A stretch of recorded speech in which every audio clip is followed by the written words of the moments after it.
तेरा कलाम रहेगा कायम पहाड़ जब ना रहे खुदाया, तेरे मुंह की एक बात भी टलेगी ना चाहे कुछ भी हो।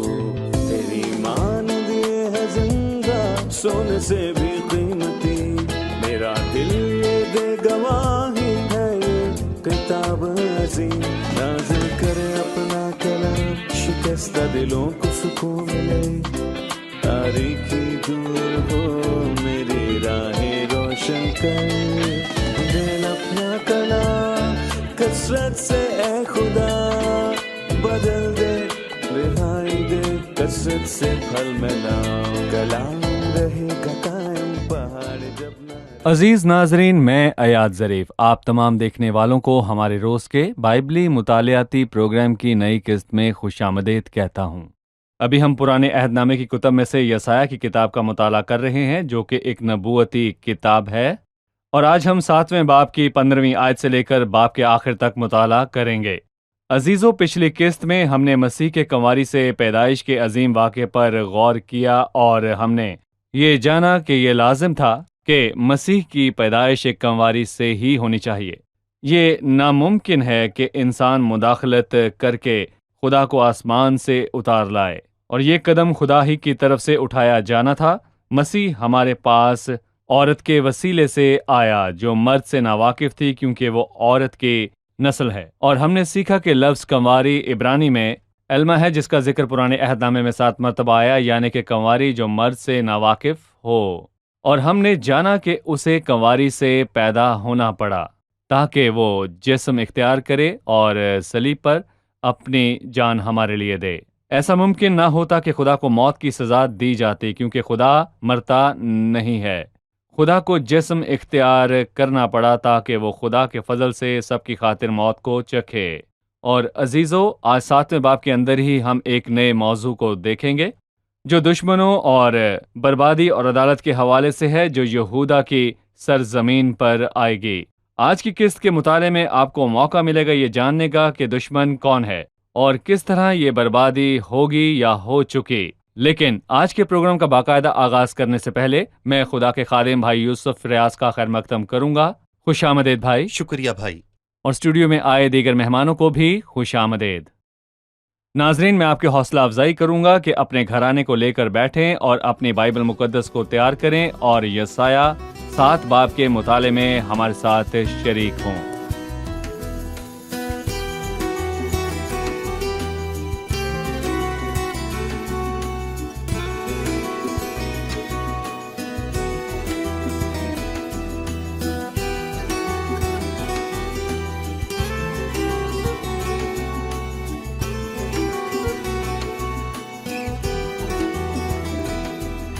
खुशामदीद भाई। आपका बहुत शुक्रिया भाई यूसुफ, पिछली किस्त में हमने मसीह के कंवारी से पैदाइश के अजीम निशान पर गौर किया था।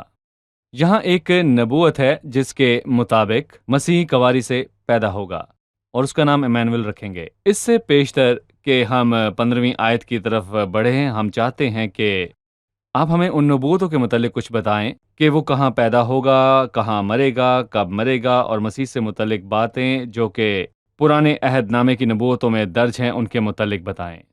दरअसल क्योंकि मसीही तमाम बाइबल का मरकजी मौजू है, सो हम यसाया 14:7 में देखते हैं, जो कि वाज़े तरीन आयात में से एक है जो कंवारी से पैदाइश की बात करती हैं।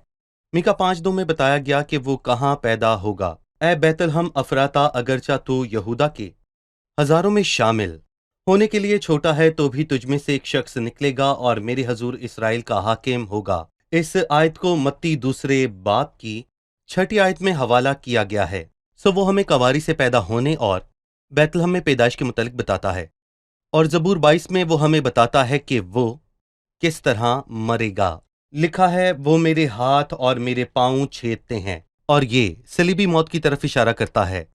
और वो कब मरेगा, इसे हम दानियल की किताब के 9वें बाब से समझ सकते हैं, जिसमें हम दानियल के 70 हफ्तों के मुतालिक पढ़ते हैं। सो इससे हम इस बात का वाज़े तायुन कर सकते हैं कि वो कब पैदा होगा और वो किस वक्त मरेगा। बाइबल मसीह के मुतालिक नबूवतों से भरी पड़ी है, और वो कहाँ और कैसे पैदा होगा اور پھر یہ بھی لکھا ہے کہ وہ کس طرح جیے گا۔ دراصل یسایہ کی نبوت اس کی خدمت اور باپ کے اس سے خوش ہونے جیسی باتوں سے بھرپور ہے۔ ٹھیک ہے، اور یقیناً مستقبل میں اس کے جلال اور اس کے 1000 سالہ بادشاہی کے جلال سے بالکل۔ بھی۔ بھائی یوسف، اب میں 15ویں آیت سے آگے پڑھوں گا۔ وہ دہی اور شہد کھائے گا جب تک کہ وہ نیکی اور بدی کے رد و قبول کے قابل نہ ہو جائے، پر اس سے پیشتر کہ یہ لڑکا نیکی اور بدی کے رد و قبول کے قابل ہو، یہ ملک جس کے دونوں بادشاہوں سے تجھ کو نفرت ہے ویران ہو جائے گا۔ 15ویں اور 16ویں آیت میں بچے کے متعلق بات کی گئی ہے۔ کیا یہ کلام مسیح کی بابت کلام کا سلسلہ اور اس کی تکمیل ہے، یا اس کا کوئی اور مطلب ہے؟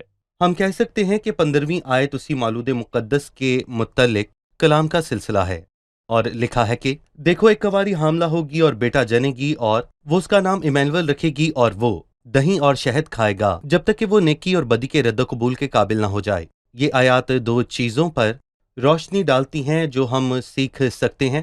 سب سے پہلی بات کہ مسیح نے طبعی طور پر میں کہوں گا کہ نشو و نما پائی، اور ہم لوکا کی انجیل کے دوسرے باب سے سمجھتے ہیں، اور یسوع حکمت اور قد و قامت میں اور خدا کی اور انسان کی مقبولیت میں ترقی کرتا گیا، انسان کامل۔ اور یہ آیات ہمیں یہ بھی بتاتی ہیں کہ وہ ایک غریب ماحول میں پلا بڑا، اور در حقیقت ہم جانتے ہیں کہ مسیح نے غریب بن کر آنا پسند کیا۔ وہ پیدا ہونے کے لیے امیر گھرانے کا انتخاب کر سکتا تھا، اور یہ اس گھرانے کے لیے اعزاز ہوتا کہ مسیح اس میں پیدا ہوا ہے۔ اور یہاں پر واضح طور پر لکھا ہے کہ وہ دہی اور شہد کھائے گا، اور عبرانی کے اصل متن میں اس خوراک کا مطلب ہے کہ یہ غریب و غربا کی خوراک ہے۔ دہی جمع ہوا دودھ یا اسی کے جیسا کچھ ہے، اور یہاں وہ کہنا چاہتا ہے کہ وہ ایک امیر ماحول میں پرورش نہ پائے گا، جس طرح داؤد کے بیٹے سلیمان نے پائی جو ایک محل میں پیدا ہوا، اور ہم جانتے ہیں وہ ناصرت میں رہا اور پلا بڑا، جو کہ ایک غریب اور چھوٹا گاؤں تھا۔ اور بائبل کہتی ہے کہ کیونکہ تم ہمارے خداوند یسوع مسیح کے فضل کو جانتے ہو، اگرچہ کہ وہ دولت مند تھا مگر تمہاری خاطر غریب بن گیا، اور ایک انسان ہوتے ہوئے وہ معمولی طور پر ہی پلا بڑا، کیونکہ کلام کے مطابق وہ کامل انسان ہے۔ اس نے غربت کی زندگی کا انتخاب کیا صحیح، تاکہ وہ غریبوں کی خاطر قربانی کو پیش کرے۔ ٹھیک ہے، بالکل۔ 16ویں آیت کی بات کو مکمل کرتے ہوئے، پر اس سے پیشتر کہ یہ لڑکا نیکی اور بدی کے رد و قبول کے قابل ہو، یہ ملک جس کے دونوں بادشاہوں سے تجھ کو نفرت ہے ویران ہو جائے گا۔ یہاں بھی ایک لڑکے کی بات کی گئی، وہ لڑکا کون ہے؟ یہاں لڑکا مسیحا کی بات کے سلسلے میں نہیں کہا گیا، کیونکہ وہ اس لڑکے کی بابت کہتا ہے جو یسایہ کے ساتھ تھا جبکہ وہ آخر سے ملنے کو گیا، اور شایار یوشب اس نے کہا اپنے بیٹے کو ساتھ لے جا، اور وہ اس سے یہ کہنا چاہتا تھا کہ اس سے پیشتر کہ یہ لڑکا رد و قبول کے لائق ہو، اور یقیناً ہر کوئی اس عمر تک ضرور پہنچتا ہے جو زیادہ پیری کی عمر نہیں، پر اس سے پیشتر کہ یہ لڑکا نیکی اور بدی کے رد و قبول کے قابل ہو، یہ ملک جس کے دونوں بادشاہوں سے تجھے نفرت ہے ویران ہو جائے گا۔ دو سازش کرنے والے بادشاہ جو اس کے مقابل آنے کو تھے، در حقیقت یہ ہوا، سو وہ کہنا چاہتا ہے کہ کچھ ہی دیر میں وہ دو جن سے تو خوف زدہ ہے نہیں رہیں گے، اور ہم دیکھتے ہیں کہ یہ بات دوسرے سلاطین کے 15ویں باب میں پوری ہو جاتی ہے۔ دوسرے سلاطین کے 15ویں باب کی 30ویں آیت میں لکھا ہے، اور یوسی بن الا نے فقہ بن رملیہ کے خلاف سازش کی اور اسے مارا اور قتل کیا۔ اور 16ویں باب کی 9ویں آیت میں ہم رسین کے متعلق پڑھتے ہیں، لکھا ہے شاہ اسور نے اس کی بات مانی، چنانچہ شاہ اسور نے دمشق پر لشکر کشی کی اور اسے لے لیا، اور وہاں کے لوگوں کو اسیر کر کے کیر میں لے گیا اور رزین کو قتل کیا، جو کہ شاہ رام ہے، اور یہ در حقیقت بہت ہی قلیل عرصہ ہے۔ رملیہ کا بیٹا فقہ اور رزین مارے گئے۔ جی ٹھیک ہے، چلیے اپنے مہمانوں کی طرف بڑھتے ہیں اور جانتے ہیں ان کا سوال۔ میرا سوال 14ویں آیت سے 16ویں آیت میں اس لڑکے کے حوالے سے ہے۔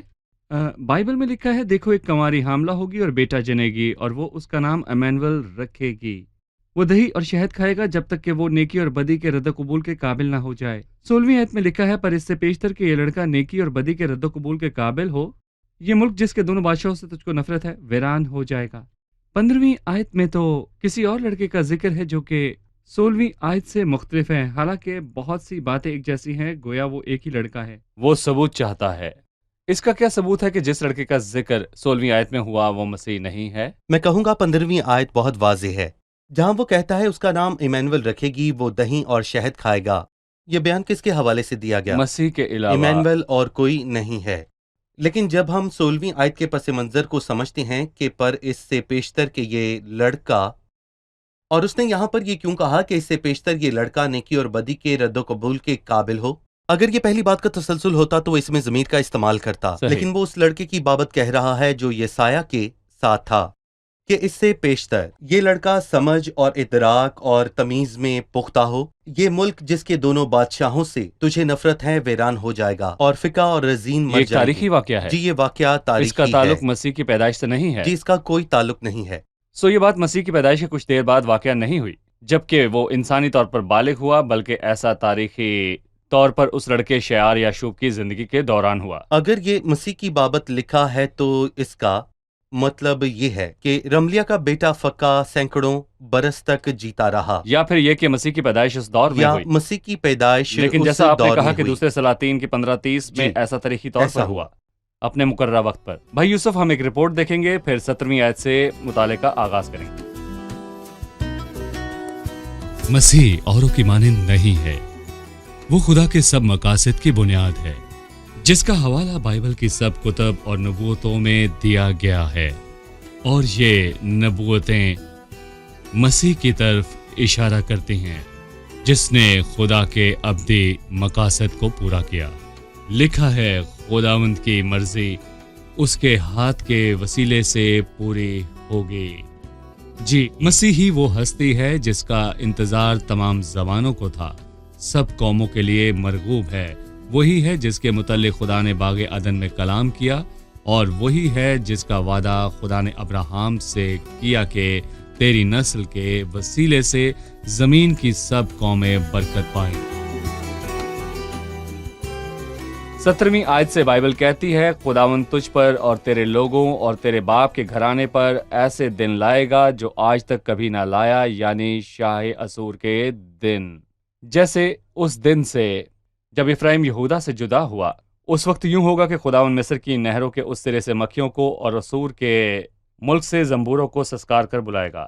سو وہ سب آئیں گے اور ویران وادیوں میں اور چٹانوں کی دراڑوں میں اور سب خارستاروں میں اور سب چراگاہوں میں چھا جائیں گے۔ اسی روز خداوند اس استرے سے جو دریائے فرات کے پار سے کرائے پر لیا، یعنی اسور کے بادشاہ سے سر اور پاؤں کے بال منڈوائے گا، اور اس سے داڑھی بھی کھرچی جائے گی۔ اور اس وقت ایسا ہوگا کہ آدمی صرف ایک گائے اور 2 بھیڑے پالے گا، اور ان کے دودھ کی فراؤنی سے لوگ مکھن کھائیں گے، کیونکہ ہر ایک جو اس ملک میں بچا رہے گا مکھن اور شہد ہی کھایا کرے گا۔ بھائی یوسف، یہ کس وقت کی بابت کہا گیا ہے، اور یہ کون سے دشمن ہے؟ اس نے اسور اور مصر کا ذکر کیا ہے، کس زمانے میں؟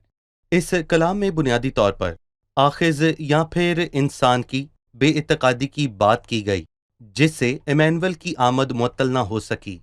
سو ایمینول بہرحال آیا، لیکن اسے بے اعتقادی کی سزا میں کہوں گا ضرور دی جائے گی۔ آخذ نے بناوٹی، حلیمی اور انکساری سے یہ کہا کہ میں طلب نہیں کروں گا، میں خداوند کو نہیں آزماؤں گا۔ ہم سمجھ سکتے ہیں کیونکہ اس نے دوسرے سلاطین کے 16ویں باب میں کہا، جب اس نے شاہ اسور کے پاس یہ پیغام بھیجا کہ میں تیرا خادم اور تیرا بیٹا ہوں، سو تو آ اور مجھے شاہ ارام کے ہاتھ سے اور شاہ اسرائیل کے ہاتھ سے جو مجھ پر چڑھ آئے ہیں رہائی دے۔ لیکن خداوند اس کے لیے اس سے جواب طلب کرے گا، کیونکہ اس نے خداوند پر بھروسہ نہ کیا، جبکہ اس نے کہا کہ خوف نہ کر، لیکن اس نے شاہ اسور پر بھروسہ کیا۔ سو خدا تجھ پر اور تیرے لوگوں اور تیرے باپ کے گھرانے پر ایسا دن لائے گا جیسے اس دن سے جب افرایم یہودا سے جدا ہوا آج تک کبھی نہ لایا۔ لہٰذا تاریخ کا بدترین دور آخذ کی بے اعتقادی کی بدولت واقع ہوا، اور میں اس دور میں بابل کی اسیری کا دور دیکھ سکتا ہوں، اور میں اس دور میں رومی تیتس کی اسیری کا دور بھی دیکھ سکتا ہوں، جبکہ ملک تقریباً 2000 سال تک بنجر اور ویران پڑا رہا۔ مطلب کہ بائبل کے اسیری کا عرصہ جو کہ 70 برس کا ہے، جی، ایک طویل عرصہ صحیح، ہے۔ 70 برس یا 70 عیسوی کے بعد 2000 سال تک، یعنی 20ویں صدی کے آغاز تک، اور تقریباً میں کہوں گا کہ 19ویں صدی کا عرصہ جس میں ملک بنجر اور ویران رہا، جس کا سبب بے اعتقادی تھی۔ سو بے اعتقادی کی سزا مل کر رہتی ہے، भाई यूसुफ, मैं यहाँ एक इकट्ठ को देखता हूँ कि असूर और मिस्र का जिक्र हमेशा एक साथ किया जाता है। यहाँ भी जिक्र दोनों का एक साथ किया गया, असूर और मिस्र, और यसाया की किताब में बरकत की दफा सही। भी। मिस्र और असूर के दरमियान एक ताल्लुक है। ये ताल्लुक बाइबल के नबूवती मवाद के हवाले से क्या जाहिर करता है? देखिए यसाया 52 में एक आयत मिस्र और असूर के इस ताल्लुक के हवाले से भी मौजूद है, और मैं यहाँ पढ़ूंगा 52वां बाब और 4थी आयत।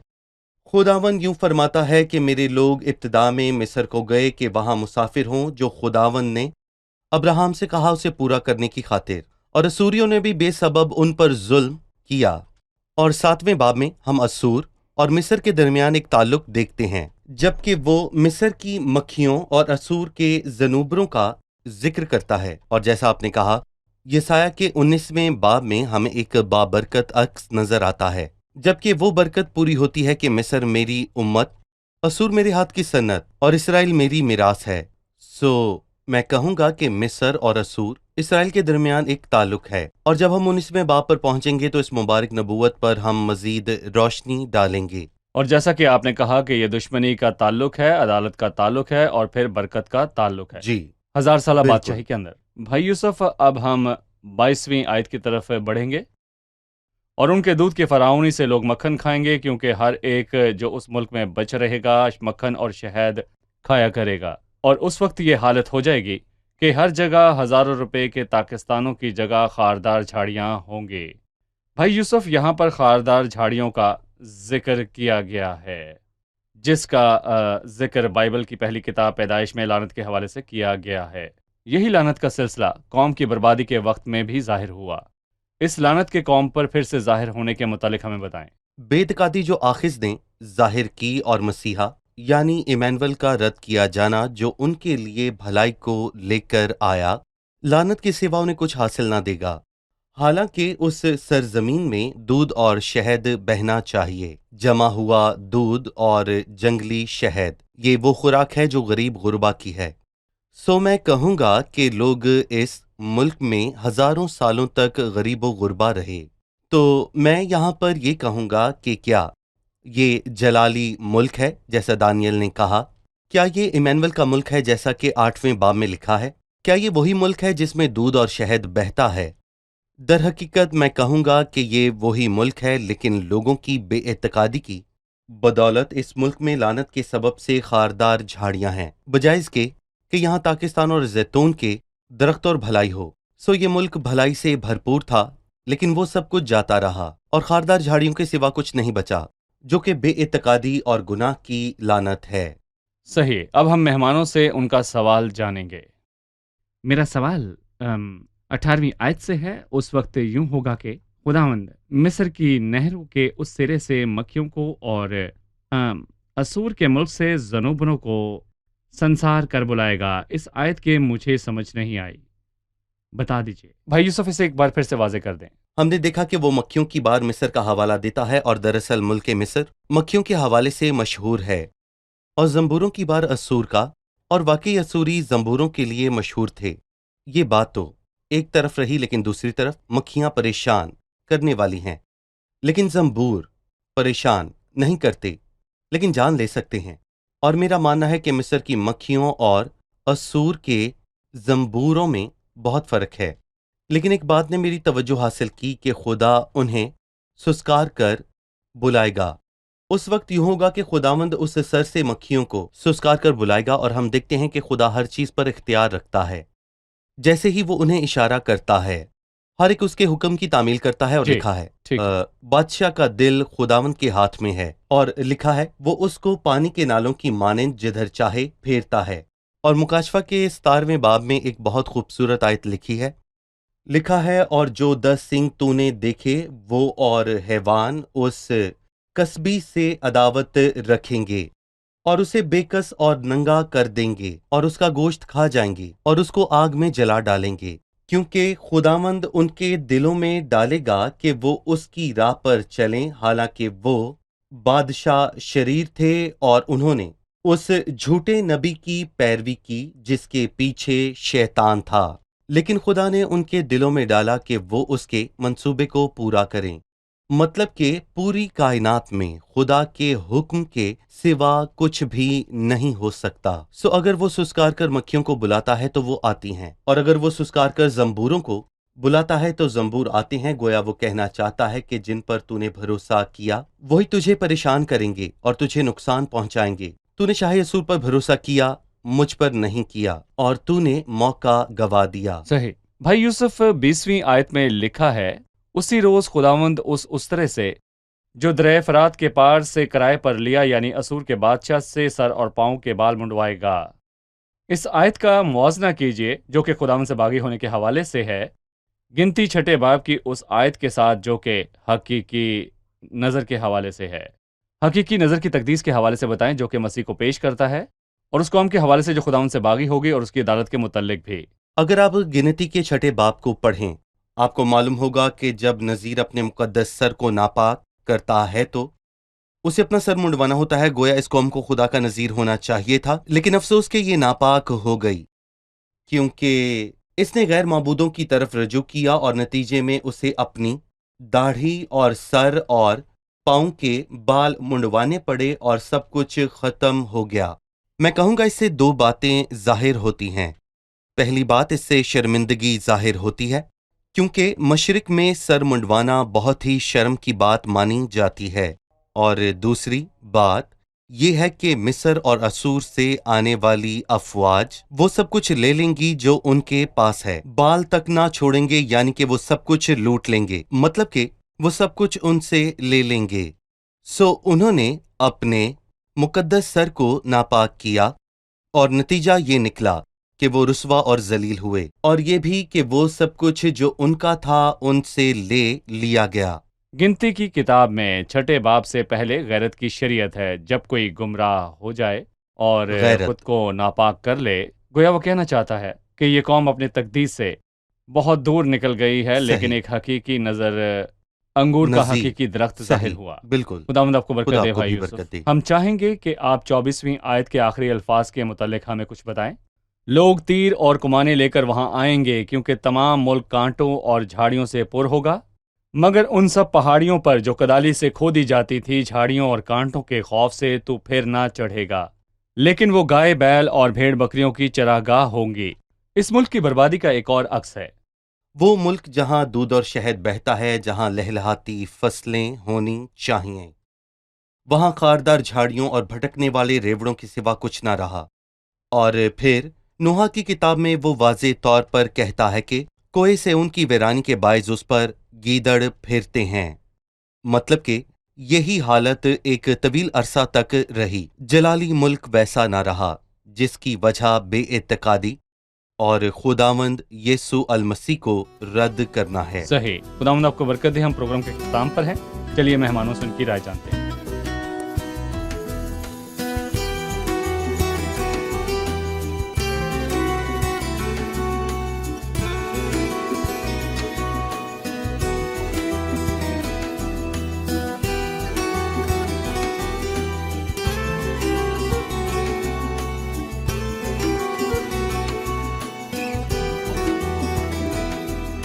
चौदहवीं और 15वीं आयत में कंवारी से पैदा होने की बाबत बात की गई, और ये कि उसका नाम इमैनुएल रखेंगे। और 15वीं आयत में लिखा है वो दही और शहद खाएगा। ये बात हमें मसीह के इंसान जिंदगी के मुतालिक क्या बताती है? ये बताती है कि वो तबीयी तौर पर पला बढ़ा, और चूंकि दही और शहद गुरबा की खुराक को पेश करता है, सो ये हमें बताता है कि वो एक गरीब माहौल में परवान चढ़ा। सही। सो वो एक इंसान था जो दुनिया की भरपूर समझ रखता था, और उसने गुर्बत की जिंदगी गुजारी और गरीबों की खुराक खाई। ठीक कहा भाई जी यूसुफ? बिल्कुल। 16वीं आयत में लड़के की बाबत बात की गई है, और बाइबल इस लड़के के हवाले से कहती है, पर इससे पेशतर कि ये लड़का नेकी और बदी के रद्द कबूल के काबिल हो। ये मुल्क जिसके दोनों बादशाहों से तुझको नफरत है वीरान हो जाएगा।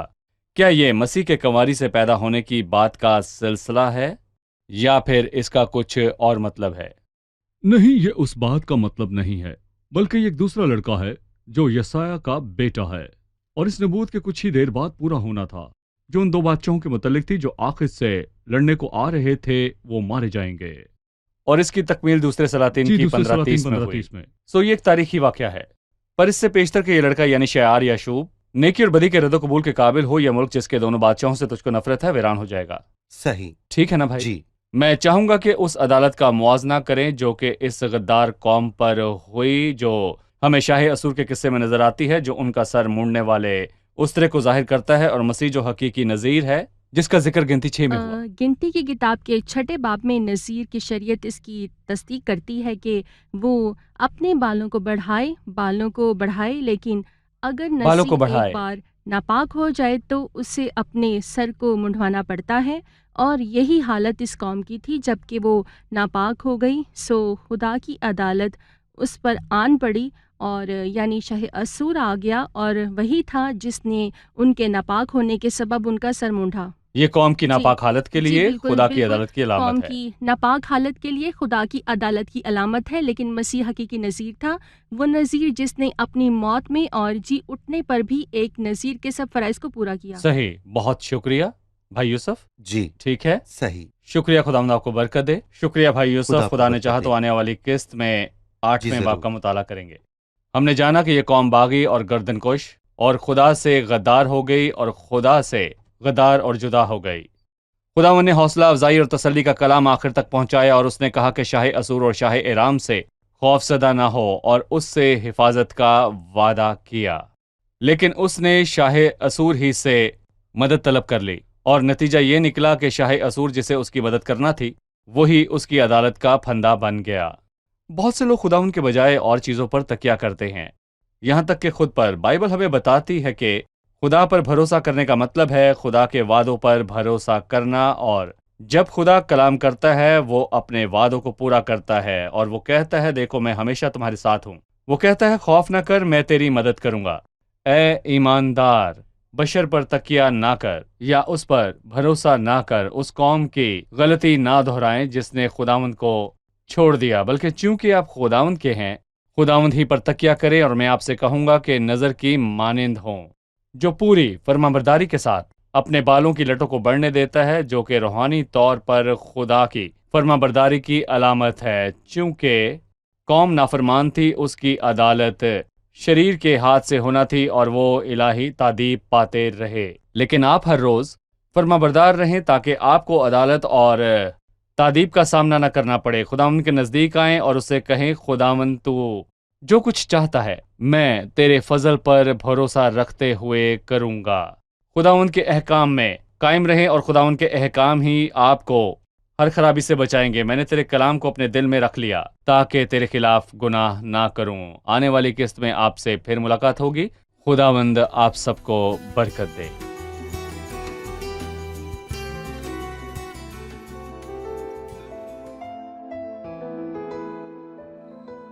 तेरा कलाम रहेगा कायम पहाड़ जब ना रहे खुदाया। तेरे मुंह की एक बात भी टलेगी ना चाहे कुछ भी हो।